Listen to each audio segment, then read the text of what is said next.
Ça fait des années que l'on parle de grosse, mais personne arrive à se mettre d'accord sur une définition précise. Alors dans cette vidéo, je vais te faire une analyse hyper fine. Non, je déconne. On va juste rigoler un peu. Jingle. Bon, entre nous, un grosse, ça reste un marketeur qui n'a pas réussi à avoir son CAPES d'anglais, mais qui maîtrise quand même un petit peu la langue de Shakespeare. Non mais t'imagines, si un jour, il y a un grosse justement qui réussit à avoir son CAPES, la gueule du cours d'anglais. À la question « Where is Brian ?» D'ailleurs, tu peux l'entendre à mon accent, je suis pas réellement un vrai grosse. Mais pour le prof grosse, Brian, il a pas que ça à foutre d'être dans la kitchen.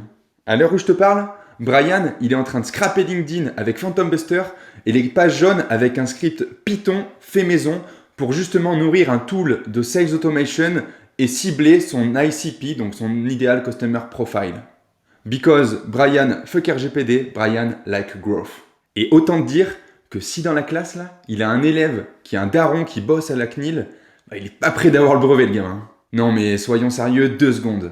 Un de mes podcasts préférés, c'est celui de Gabriel Gorovitch qui s'appelle Growth Makers et qui est vraiment une mine d'or pour ceux qui veulent passer du côté obscur de la force et parler franglais comme Affida Turner. Et autant te dire que ce mec, il devrait faire un partenariat avec Doliprane parce que t'écoutes ça dans le métro le matin, le soir, tu pars aux urgences pour suspicion de méningite.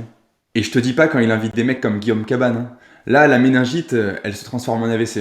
Donc Gabriel, si tu nous écoutes, si tu continues à faire croître ton audience et que tu fais un partenariat avec Doliprane, c'est tout le système de la sécu qui s'effondre.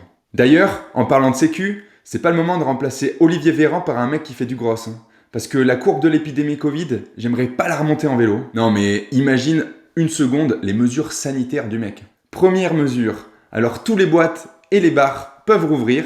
Les gens qui sont à l'intérieur n'ont pas le droit de mettre de masque, il n'y a pas d'air conditionné, et en plus de ça, c'est l'Elysée qui paye sa cuite. Deuxième mesure, obligation de se saluer en se faisant une bonne petite bise baveuse, la France est un pays tactile. Troisième mesure, et la dernière, interdiction de porter des gants et des masques, pensons à l'écologie. Oui, parce qu'une personne qui fait du gros a le sens de la psychologie justement. Il sait user des bons arguments, apparemment, ça s'en est des bons, pour te faire passer à l'action. Alors j'espère en faire autant en te disant tout de suite de t'abonner à ma chaîne YouTube en cliquant sur le petit bouton ci-dessous, parce que la vidéo de la semaine prochaine sera encore plus drôle.